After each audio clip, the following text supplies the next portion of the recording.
So we're going to start off with the Grignard. Okay.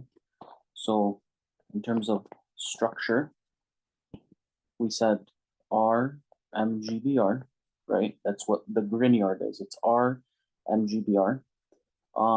Sometimes you may see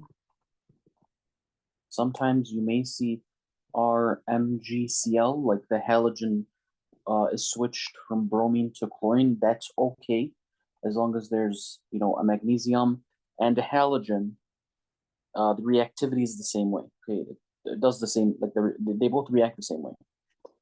Okay, so but for the most part, we're gonna deal with RMGBr. Okay, that's like the main Grignard. We're gonna talk about now how to make a Grignard.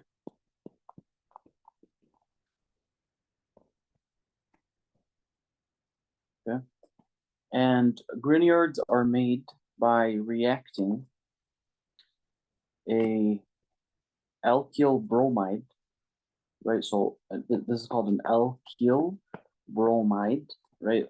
The alkyl comes from the R group and the bromide comes from the bromine. The alkyl bromide reacts with magnesium in the presence of ether, right?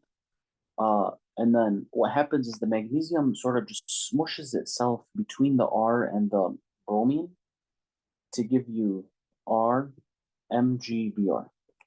Now you don't have to worry about the mechanism of how this forms, just know that this is what it makes. This is what forms. Right, so here's like an example. So if I give you, let's say I give you this, right? Here's my alkyl bromide. This portion, this carbon portion represents the R, and then here I have the Br, right? That's the alkyl bromide.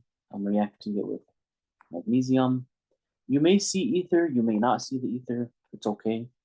But that's gonna give you MgBr as your Grignard. Does that make sense?